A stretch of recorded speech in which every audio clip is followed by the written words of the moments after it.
Alright, season 18 has officially come to an end.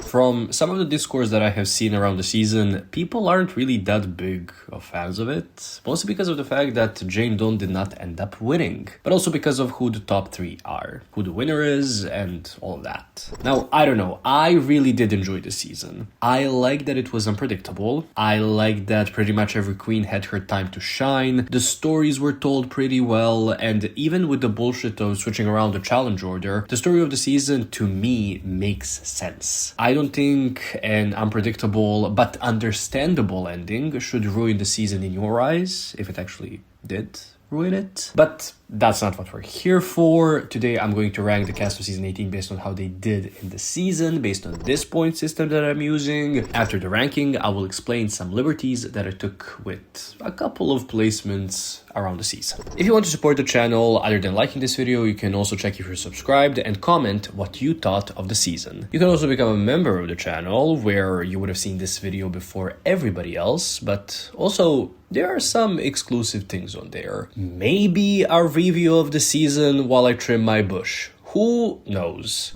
In the last 15th place, we have Crystal. Now, this might be an unpopular opinion, but I didn't really care much about Crystal this season. Usually now on the left, you would see a runway look of the person or a performance of the person that I'm talking about that I liked, but I didn't really like anything that Crystal presented this season. I think that she overstayed her welcome right around the Rate a Queen episode, but you know, she stayed until episode 10 and she was then eliminated for being the only one who did poorly in the challenge. I don't know, I find it so weird that she was kept around for so long, especially because she refused to compete in some of the challenges. Like, how did they allow that? I don't know, guys, it's weird. In the 14th place, we have the second eliminated queen of the season, Mandy Mango. I would say that she's low-key the only queen this season that received heavy mistreatment. In episode 1, when granted, she did not do that well in the design challenge, she was in the bottom 2 against Kenya. We know that Mandy would have killed Kenya in that lip sync, 100%. But the producer decided to switch it up on the girls, and they were like, oh yeah, it's a non-elimination episode. But yet we still said who the bottom 2 is, because that makes sense. So they had a top 2 lip sync. And wow, what a shock. The first 3 eliminated queens in the season are Latin or Asian. Personally, I really liked Mandy, but an Akasha-esque run in season 18 is a little like, you know, maybe you should go home this early. Still, lovely gal, really beautiful, but extremely fucked over in that acting challenge, where they suddenly expected her to be Meryl Streep and then criticized her for following the script. Yeah, unforgivable nonsense. In the 13th place, it's Didi Fuego. In the least offensive way possible, Didi did give very strong early out, just happy to be there energy. But can I also say that she kind of looks like she could be related to Miss Fame? Not out of drag, but definitely in drag. I think Didi is the least represented queen in the season. Even as the first out, she did not really have a story in those 2 episodes that she was in. And I also think that she was on the production's hit list, because how the hell was she in the bottom 2 with Mandy and not with Athena? Because they knew that Didi would have beat Athena in a lip sync. Especially with how Athena was acting those first couple of days. Argue with the wall. Now, speaking of that, a person who would argue with the wall and would win is my favorite character of this season, Briar Blush. You guys have no idea how much I love Briar. Jesus fucking Christ. To be fair, when she came in, I was like, this queen is going to be purple, she's not going to last that long, and, you know, she's a filler. And then she forced herself into being the protagonist. Well, no, actually the antagonist of those first couple of episodes. I love her for that. Now, if you ask me, she 100% deserved the top 3 placement in episode 2 for the girl groups challenge, especially over Mia. Oh my god. I love how her mission in this season, and still, I guess, is to annoy Athena. I love those kinds of people. They're not mean-spirited, but they love to poke people and then giggle about it. Which, of course, makes for great TV. I cannot wait to see her on an All-Star season. Or on a date with me. Next, we have 2 queens with the same PP score,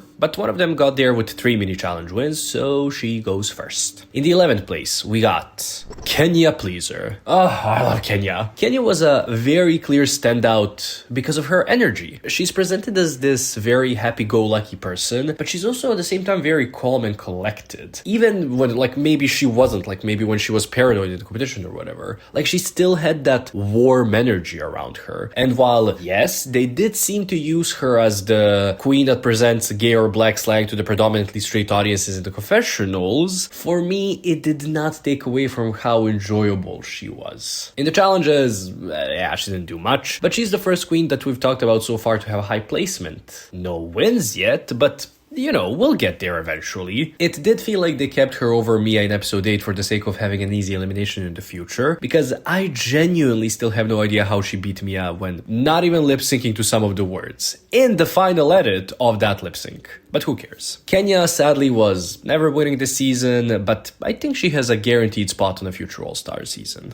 In the 10th place, it's the other queen with the 2.6 pp score, Sierra Mist. So, what the fuck was that poem? I don't really like these queens whose entire personality is, ooh, I'm different. Why are you to this day branding yourself as not like the other girls? What? Sierra is a great makeup artist. Her costumes and special effects makeup is also really good, but like, come on, production or casting, whoever.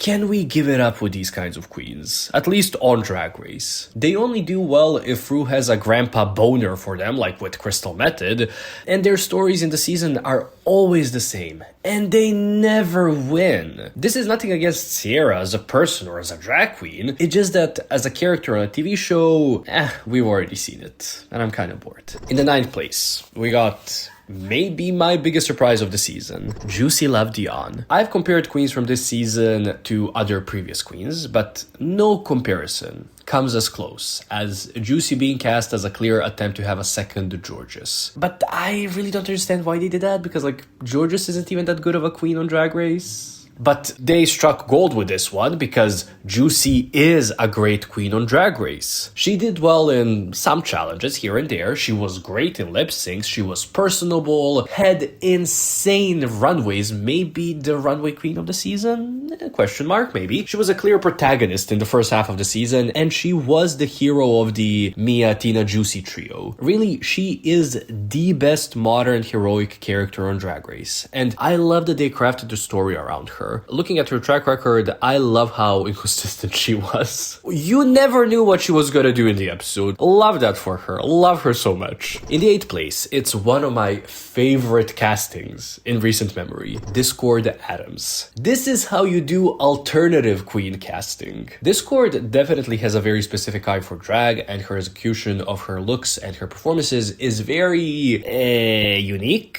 but she doesn't make it her entire personality. Actually, she low-key has the personality and the confidence of a Valentina, but because her style is more alternative and, if you will allow me, editorial, it's kind of paradoxical, but like in the best way possible. She is like, yes, I did the best, and I was high every week, and actually, I should have won most challenges, and this season entirely. And like, maybe nobody believes her. Maybe she's the only one that believes it. But I believe her too. Sadly, she did become a joke character the minute she started walking the runway, and a jokey character can never win Drag Race, so there's that. Next up is another main character from the first half of the season, Athena Dion. Oh my god. So when Athena walked in, I was like, who is this dumbass US idiot, which I know, pleonasm, that is saying that she named herself Athena because Athena is the main goddess on Mount Olympus? Like, what kind of proof of Florida's education system is this? And then it turns out she's actually Greek. I mean, she's still very wrong in the statement on the goddess Athena, definitely not the main goddess on Mount Olympus, whatever, but like, I love it when queens make me eat my words. Athena was positioned as one of the main characters up until her elimination. She had that story with Briar, then it was all about Juicy and Mia and her, and I feel like her entire presence in this season was to be the centerpiece of that story with her drag family. Given that none of them reached the finale, I do wish that she got a little less screen time, and I wish we had focused more on the stories of Mikey, Darlene, and Nini before, like,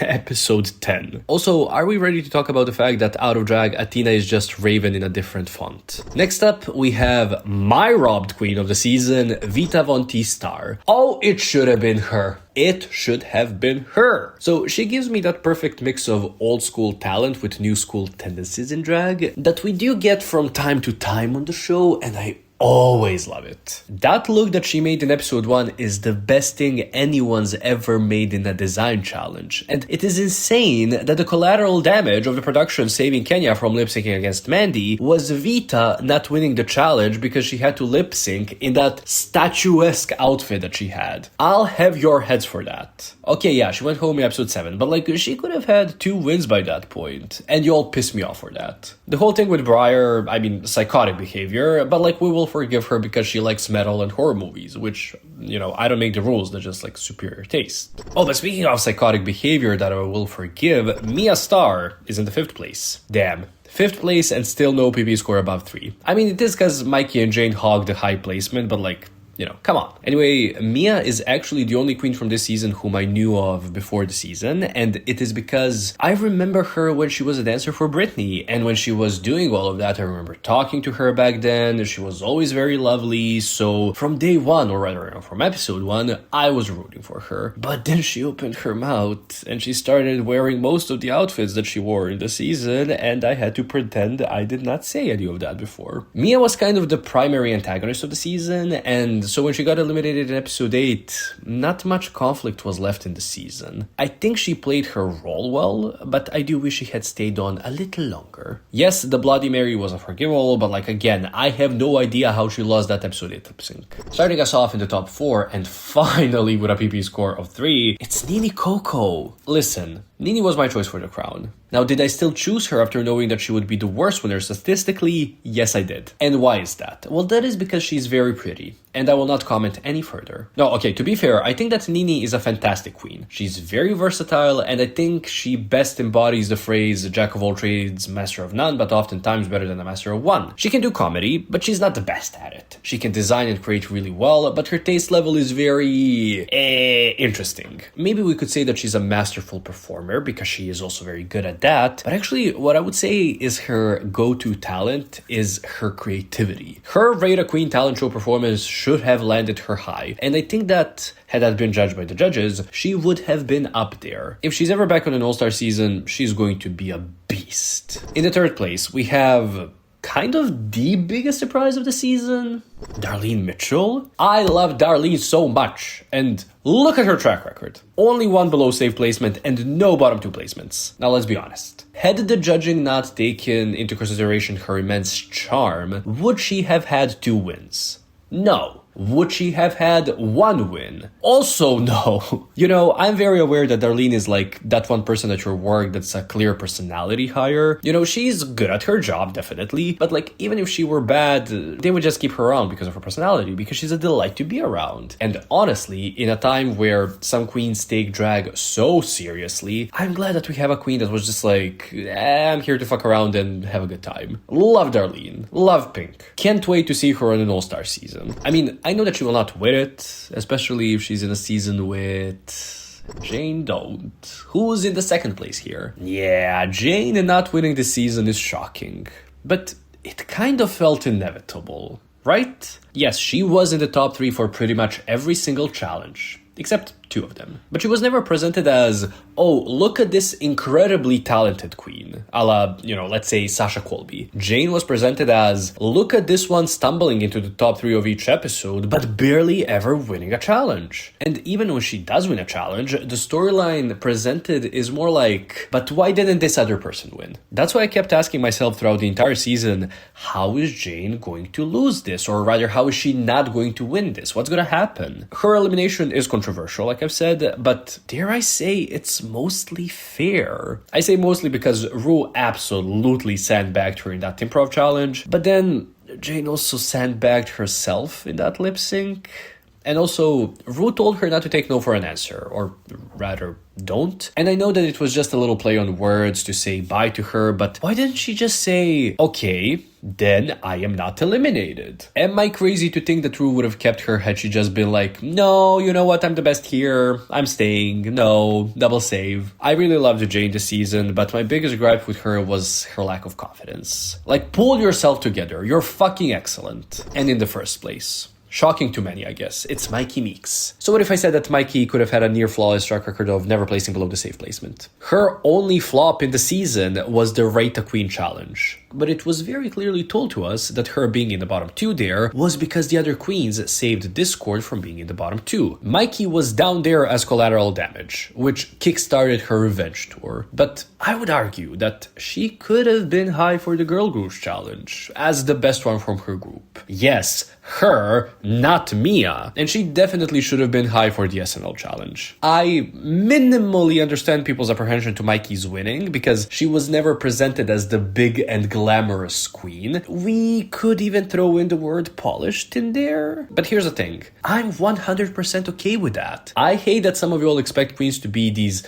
giant productions before they even make a name for themselves in a way that can earn them that kind of money. What I love about Mikey is that she looks like that one local queen that you love that made it. She's a little rough around the edges, but I will take that any day over a queen who thinks she can achieve perfection. The biggest winner of the season, aka the queen that placed the most places above her original placement, is not Jane Don't, but actually Mia Star. Her and Vita both placed 4 spots above their original placements here, but Mia stayed longer in the competition and had a better track record than Vita. So she gets the shout out here. The biggest loser, aka the queen that placed the most spots below her original placement, is of course Juicy Love Dion. Sadly, that's how it usually is with lip sync assassins. Let's go over some notes from the placements. Episode 1 had a slightly different format to the rest of the episode, so we remedied that by simply giving the top 2 1 extra point to distinguish them from the high queens. Think of it as like they won the mini challenge of having to, or like getting to lip sync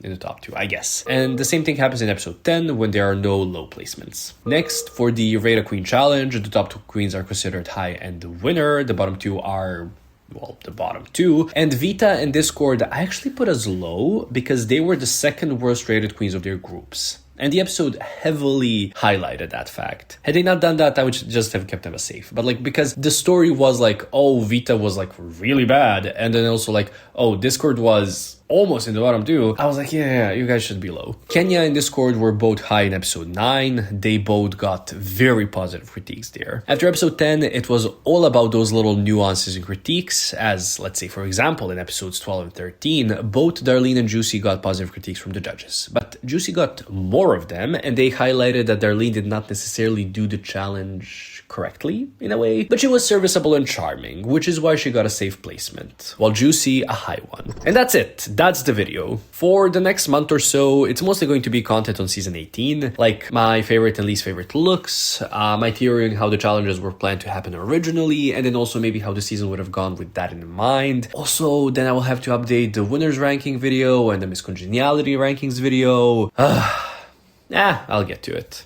Thank you for watching.